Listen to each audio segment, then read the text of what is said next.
Saludos. ¿Qué está uniendo a Rusia, China, Irán y Corea del Norte en una alianza estratégica contra Occidente colectivo? Muchos creen que las políticas de los Estados Unidos, como sanciones y estrategias militares, han empujado a estas naciones a buscar alternativas. Pero aquí está la pregunta clave. ¿Está Estados Unidos preparado para un mundo eh, multipolar donde sus poderes hegemónicos están en desclieve? ¿Está Estados Unidos perdiendo su dominio global frente a Rusia, China y Irán? Bueno, recordemos que han circulado varios artículos que dicen que Estados Unidos está muy preocupado por la creciente alianza entre Rusia, China e Irán. Me llamó mucho la atención especialmente el artículo que vi en el Bloomberg que decía que Estados Unidos está sumamente preocupado por el fortalecimiento de los lazos entre Rusia, China, Irán y Corea del Norte. Entonces yo creo que la cuestión es, ¿debería estar preocupado los Estados Unidos? Yo personalmente considero que sí, yo creo que realmente deberían estar preocupados. No estoy seguro de lo que realmente implica, pero suena como el típico discurso de alguien que alguna vez tuvo poder y no se encuentra ya en la misma posición, es decir, su poder lo ha perdido. Y no solamente eso, sino que se niega a aceptar esa realidad y continúa hablando como si no hubiera cambiado. Es un lenguaje peculiar. Nos preocupa que se supone que somos niños mirando a ese gran personaje. Yo creo que es tan absurdo que solo hace ver ridículos a quienes hablan de esa forma. Y yo creo que, claro que deberían estar preocupados porque, y parte de la razón por la que la alianza entre Rusia, China, Irán y Corea del Norte y demás está creciendo es por las acciones que ha tomado Estados Unidos. Si están preocupados, tal vez considero yo que deberían reflexionar sobre su propia contribución a esa situación.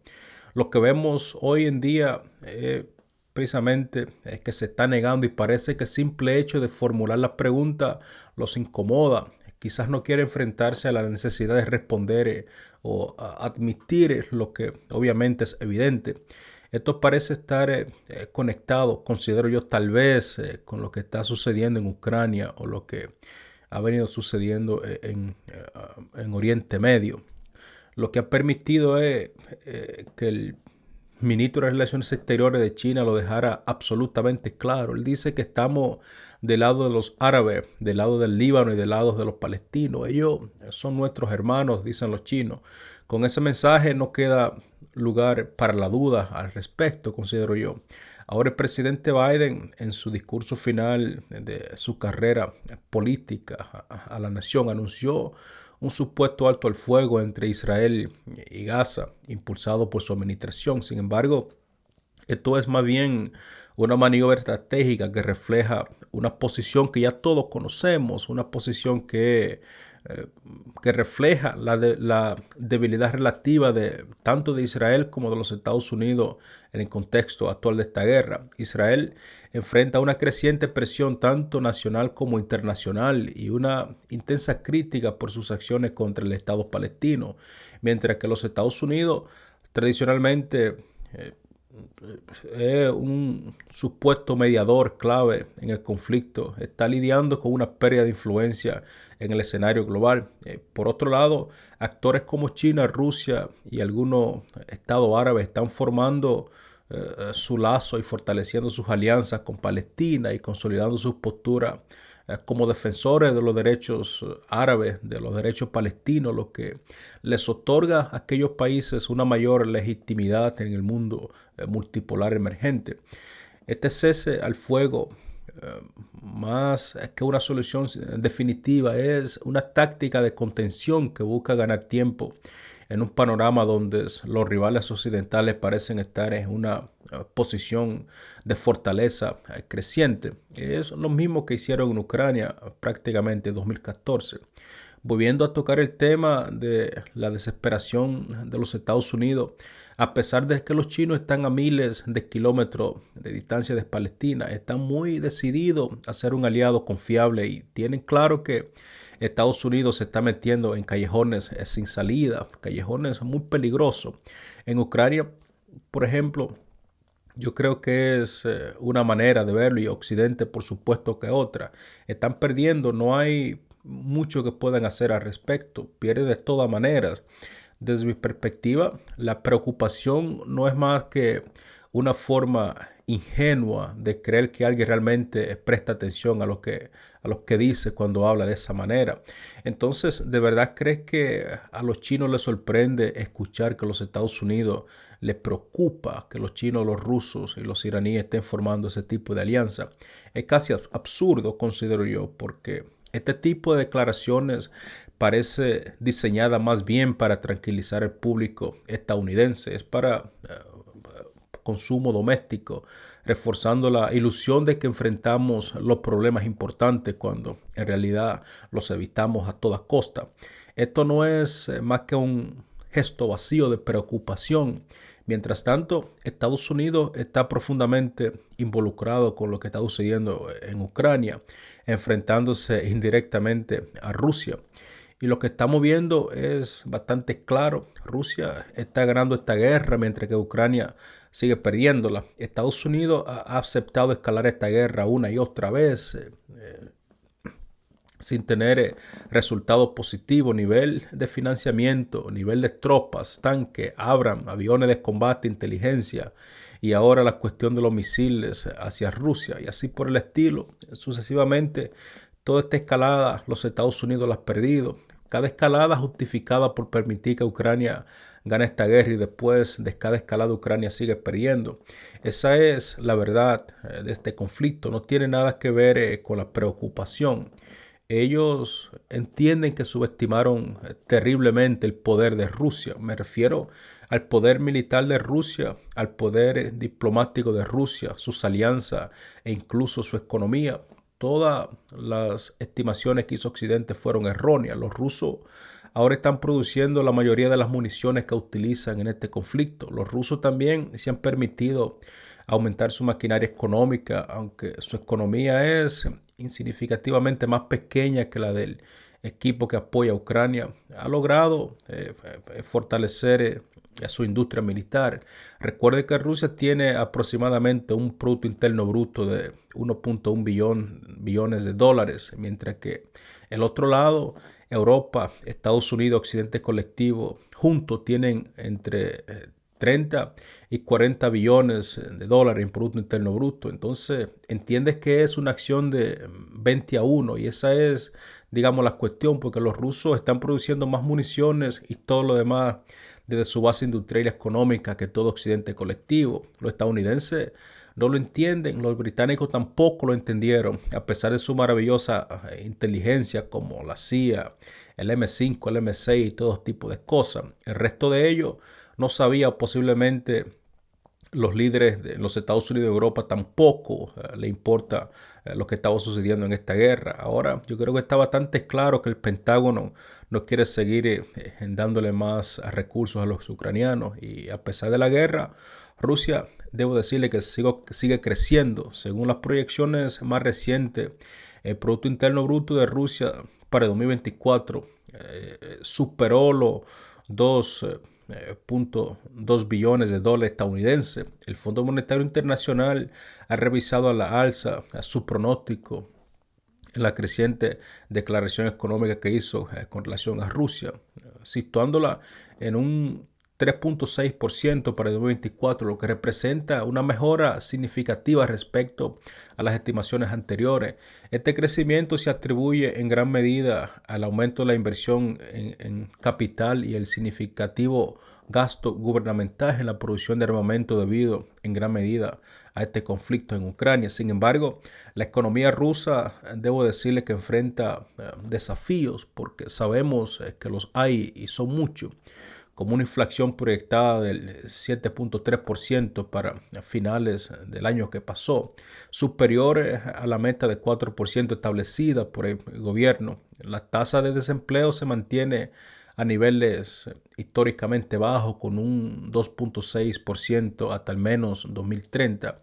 Esto significa que las sanciones no fueron efectivas contra Rusia. Ahora recordemos que hay una creciente tensión en Occidente por eliminar el apoyo a Ucrania y en los Estados Unidos no es solamente el señor Trump que quiere cortar el flujo económico y militar hacia Ucrania, es el Pentágono que de hecho está bajo la administración de Biden, que está diciendo que lo hagan. Todo esto es conocimiento público, debo decirlo, y parte de la razón, y sé que esto probablemente molestaría a algunos, es que simplemente le estoy compartiendo lo que he leído. No tengo acceso a información privilegiada que no esté, digamos, disponible para el público en general. El Pentágono, por ejemplo, parece estar considerando que en el contexto actual de la guerra en Ucrania, Rusia está mejor posicionada, mejor preparada para ganar esta guerra que Occidente. Vaya, esto es como David y Goliat, y siento decirles que no está claro quién está en la posición más fuerte, porque los rusos yo creo que son como David y nosotros como el Goliat, esperando ser derivados con una piedra. Esta es una situación extraordinariamente difícil, tan lejos de ser solo una preocupación que es, digamos, tan ridículo hablar. A menos que piense que hay alguien que todavía puedes engañar con ese tipo de lenguaje. Y realmente creo que ese número también ha disminuido drásticamente. Estados Unidos no solamente está preocupado, sino que también está alarmado, y estas declaraciones son casi una parodia cómica de los ciegos que han estado los Estados Unidos y sus diplomáticos y sus aliados durante décadas por sus propias políticas neoliberales. Han creado un sentido de emergencia, de urgencia, que otros países se unan y se protejan de las acciones que toma Estados Unidos, que busca impedirles actuar en sus propios intereses. Como decía Benjamin Franklin, si no nos unimos, nos colgarán por separado. Así que yo creo que está bastante claro. Rusia, China e Irán se han unido como parte de la Organización de Cooperación de Shanghái. Los más ridículos que yo he escuchado sobre este tema es que la guerra en Ucrania es como consecuencia una causa perdida. Yo creo que definitivamente es como si Estados Unidos pensara que puede actuar y que los demás países no van a responder, y que se creen que no tienen otra opción que hacer lo que los estadounidenses le digan. Eso es el poder que los Estados Unidos había tenido hasta recientemente. Después de todo, han intentado poner en marcha su propio proxy, al igual que como lo han hecho en Europa. ¿Creen que pueden tratar a los otros países de la misma manera que tratan a Europa, o como trataron a Irak, que podrían simplemente marchar militarmente sin ninguna resistencia? Estados Unidos se cree que puede hacer lo que quiera económicamente, puede ir a Europa y socavar su economía como lo ha hecho, puede ir y volar el gasoducto de Nord Stream y básicamente bloquear la recuperación industrial de toda Europa, llevando a Europa a un abismo irreparable. Y Europa se va a dejar llevar por todas estas acciones, no hará absolutamente nada al respecto. Así que eso es lo que hace que los Estados Unidos no solamente esté preocupado, sino que también esté sorprendido de que esto esté sucediendo. No tomaron en cuenta la idea de que otros países van a reaccionar, y que ellos van a reaccionar como era de esperar a favor de sus propios intereses. Y desde el punto de vista de los Estados Unidos, eso es algo que no es permitido. Lo que está en juego aquí es que, aunque no se ha demostrado nada en decisivo, y al igual que Rusia no ha emprendido un contraataque directo contra la OTAN, otros países tampoco han logrado crear una alternativa sólida, viable a la diplomacia estadounidense. Se dan cuenta de que simplemente responder a la diplomacia de los Estados Unidos no se trata solo de los recientes eventos de esta nueva guerra fría, ni de tampoco de los acontecimientos que han ocurrido en Ucrania o los eventos que han ocurrido en Medio Oriente, sino de algo mucho más profundo y estructural. El sistema global que los Estados Unidos consolidó tras la Segunda Guerra Mundial a través de las instituciones como el Fondo Monetario Internacional y el Banco Mundial siempre han servido como una herramienta central para su control global. Lo que estamos observando en este momento es el surgimiento de una lucha por la independencia, algo que comenzó con la conferencia de Bandung en Indonesia hace aproximadamente unos 70 años. Esta lucha tiene un objetivo que es clarísimo: defender sus intereses frente a un orden mundial que Estados Unidos ha modelado a lo largo de los años, a lo largo de décadas. Y no solamente que ha modelado, que ha diseñado para defender sus propios intereses, un orden que se consolidó en el año 1945, se redefinió en 1971 tras la salida del patrón de oro y más recientemente se reafirmó tras la caída de la Unión Soviética en el año 1991. Este proceso sigue siendo un intento de protegerse de las dinámicas de poder que los Estados Unidos ha diseñado para su propio beneficio. La unión de estos países que mencioné al principio, a veces bajo el acrónimo BRICS, ha creado un mundo que es plenamente nuevo y por primera vez en la historia otros países están viendo la necesidad de crear sus propias alternativas y volverse independientes, no depender de los Estados Unidos. Estados Unidos simplemente no está preparado para que ellos actúen económicamente y políticamente para unirse, así como no estuvo preparado para que otros países realmente se defendieran y fueran más fuertes. Resulta que, según informe del propio ejército de los Estados Unidos, Rusia se muestra más fuerte en términos económicos, políticos y militares que los Estados Unidos, y la mayoría de la comunidad global ahora está bajo el liderazgo de Rusia, China e Irán, que forman, recordemos, el núcleo de esta nueva configuración que está emergiendo en este mundo multipolar.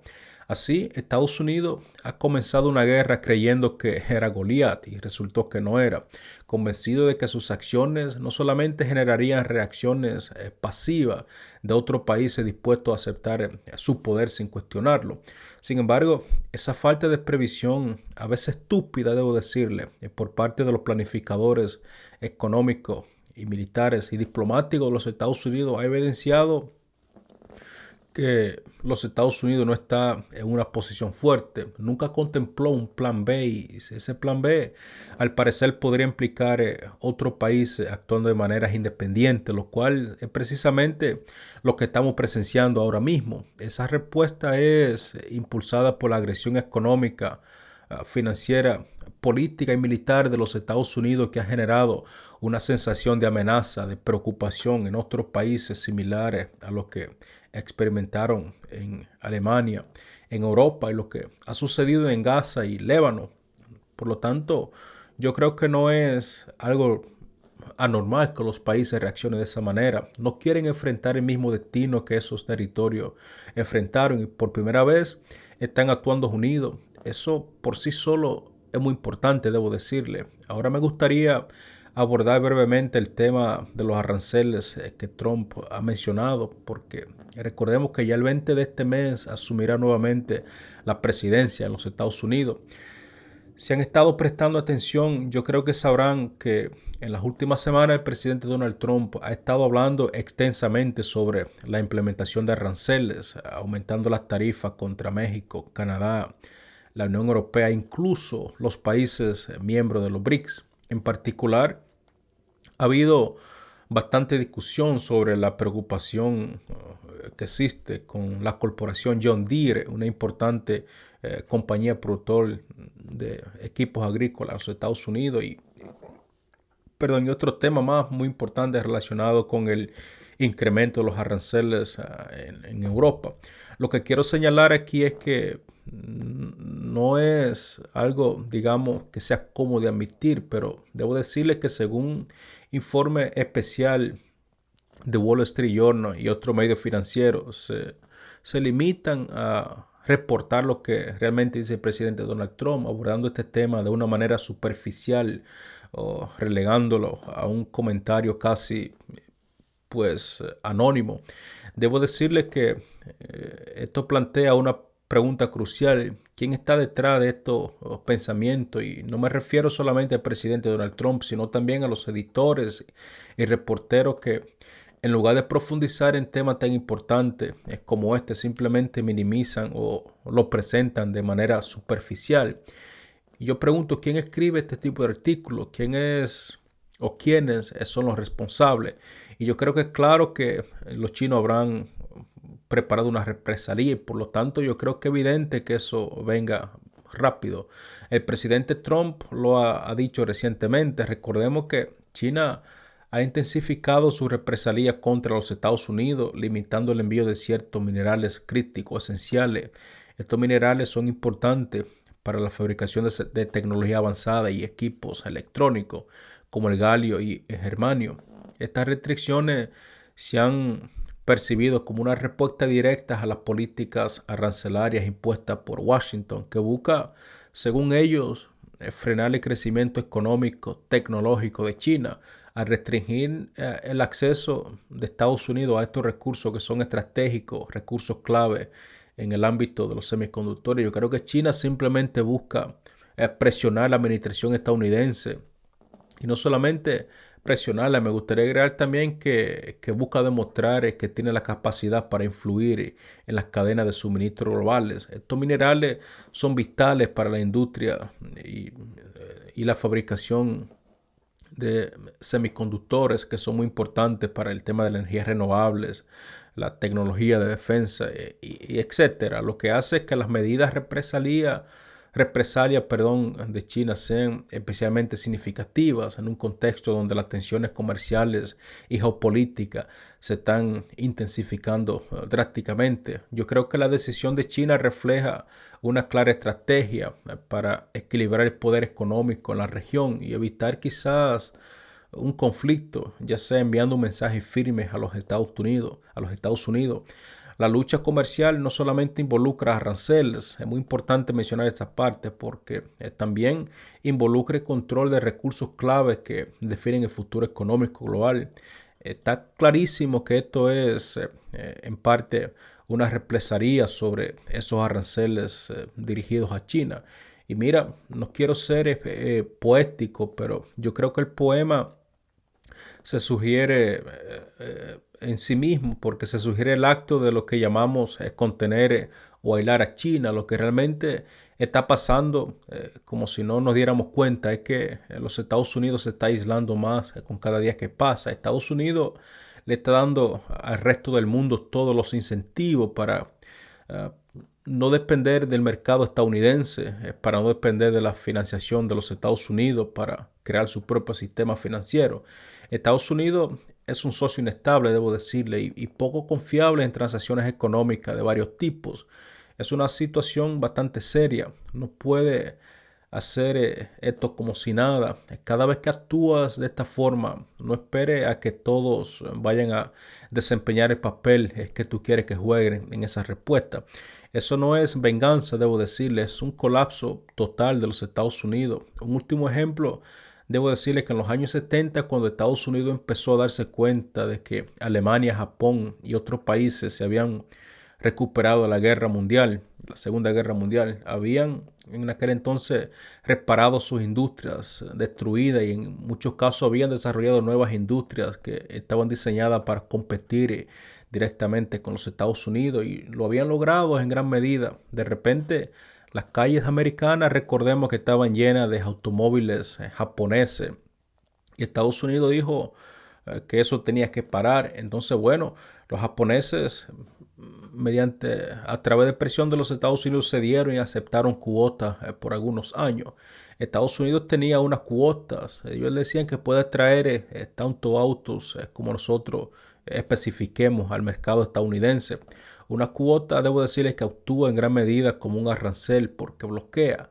La diferencia es que no afecta al precio inmediato, sino que después de cierto número de vehículos, cuando vas al concesionario, a Toyota, por ejemplo, a comprar un vehículo, te das cuenta que no tienen el vehículo disponible porque ya han agotado toda su asignación para ese año. Y cuando eso no funcionó, Estados Unidos se dio de cuenta de que habría de reformular el problema. Entonces le dijeron que puedes fabricar los coches en los Estados Unidos para que lo pueda vender en los Estados Unidos. De otra forma no pueden hacerlo. Y los japoneses, ¿qué van a hacer? Porque primero que todo, los Estados Unidos era un mercado increíblemente importante en aquel entonces que no podían permitirse perder.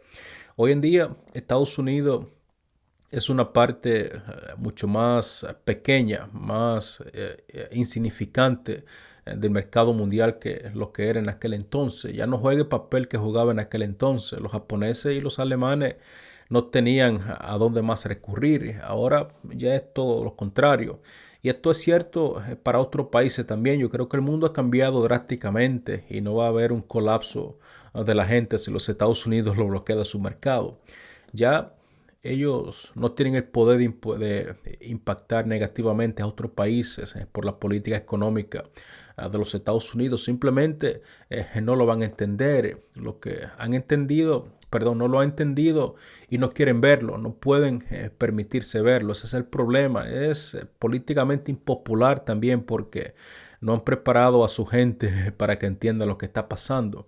Cuando hablo sobre el imperio en declive en los Estados Unidos, puedo ver claramente la dificultad que esta idea presenta, que provoca en la gente. Se oponen fervientemente a entender que el imperio está muriendo. He aprendido y he estudiado suficiente literatura británica para comprender que el imperio británico fue una estructura sumamente compleja, no solamente para los pueblos colonizados, sino también para los propios británicos. El imperio que durante siglos, recordemos, dominó vastos territorios, no solamente construyó un sistema de explotación económica y control político, sino que también generó profundas divisiones internas dentro de la sociedad británica, llevando a problemas que desencadenaron una reacción en cadena, mientras que una parte de la élite política y empresarial se beneficiaba enormemente de ese poder global. Muchos británicos de la clase trabajadora y otros sectores sufrían las consecuencias de los sacrificios hechos para mantener ese dominio. Hoy es bastante claro que observar el declive del imperio americano es imposible no ver ciertos paralelismos, considero yo. Recordemos que Estados Unidos, al igual que el imperio británico en su apogeo, sigue siendo una potencia global de primer orden, pero su influencia ha comenzado a erosionarse lentamente. Como el Reino Unido en sus últimos años imperiales, Estados Unidos se enfrenta hoy en día a una realidad que es cada vez más difícil aceptar porque su poder global está siendo cuestionado por actores emergentes como China, Rusia e incluso por alianzas regionales, algo que los Estados Unidos simplemente no puede permitirse ver. Y como ocurrió con el Imperio Británico, hay una resistencia interna profunda a reconocer esta decadencia, esta verdad, porque yo creo que no hay forma de decir que no es lo cierto. El pueblo estadounidense, junto con sus líderes políticos, se niegan firmemente a ver la verdadera magnitud de la debilidad que enfrenta a su imperio ante el mundo. Existe un rechazo generalizado a aceptar que el dominio estadounidense, al igual que el británico, está llegando a su fin. Yo creo que la autocomplacencia y la visión del excepcionalismo estadounidense impiden que muchos vean que la regla del juego global ha cambiado drásticamente. El sistema internacional, por ejemplo, que una vez estuvo modelado a su favor, ahora se está reconfigurando y a pesar de los esfuerzos que los Estados Unidos ha hecho para mantener su hegemonía unilateral, los cimientos de ese imperio moderno se están tambaleando. Este proceso de negación no es solamente una cuestión de orgullo nacional, sino también de un sistema de políticos que no pueden aceptar una reconfiguración de las dinámicas globales. Y este es otro de los problemas. Así como el imperio británico se desmoronó mientras su élite aún mantenía la ilusión de su grandeza, Estados Unidos se enfrenta a un futuro incierto donde su papel en el escenario mundial ya no está garantizado. La clave aquí es que la incapacidad de la clase dirigente en los Estados Unidos para reconocer que la hegemonía estadounidense está siendo erosionada, no por fuerzas externas, sino por su propia inercia y por la incapacidad de adaptarse a los cambios geopolíticos y económicos del siglo XXI. En última instancia, yo creo que la decadencia del imperio americano, al igual que la decadencia del imperio británico, es un reflejo bastante claro de la historia misma. Yo creo que las grandes potencias, por muy sólidas que parezcan ser, por muy sólidas que ellos se consideran ser, siempre enfrentan el desafío de adaptarse a un mundo que está en constante cambio. Y como el Imperio Británico, si los Estados Unidos no logra reconocer su declive, yo creo que podría encontrarse atrapado en una situación de poder que al final resultaría insostenible, porque yo creo que con todo esto está bastante claro decir que los Estados Unidos ya no tienen el poder que tenía antes. Al comprender la complejidad del Imperio Británico y sus repercusiones, yo creo que podemos trazar un paralelismo bastante efectivo con la situación global actual, donde las grandes potencias de todo el mundo, a menudo enfrentadas a sus propias contradicciones internas, siguen buscando sus lugares en un mundo que es cada vez más interconectado, un mundo más multipolar. En este análisis, debo decirles, hemos profundizado un poco sobre la creciente preocupación que enfrenta los Estados Unidos por la alianza entre Rusia, China, Irán y Corea del Norte, a través, yo creo, de un enfoque geopolítico adecuado, donde tuvimos la oportunidad de glosar es cómo las políticas de los Estados Unidos han contribuido a fortalecer este bloque y por qué esa situación podría ser quizás un reflejo de la falta de previsión de Washington. Además, recordemos que en este análisis tuvimos la oportunidad de analizar la guerra en Ucrania, la influencia de China en el Medio Oriente y las tensiones globales que están reformando drásticamente el orden internacional establecido. Entonces, para culminar, ¿es esta preocupación legítima de los Estados Unidos o solamente una reacción desesperada a un poder global en declive? Acompáñanos mientras seguimos profundizando en temas tan importantes como este. Y bueno, con esto termino la parte de este programa. Recuerda que puede ver más contenido similar a este a través de la membresía del canal. No olvides hacerte miembro, ya que eso nos permitiría seguir produciendo contenidos tan importantes como este. Y bueno, nos vemos en el próximo programa. Hasta la próxima.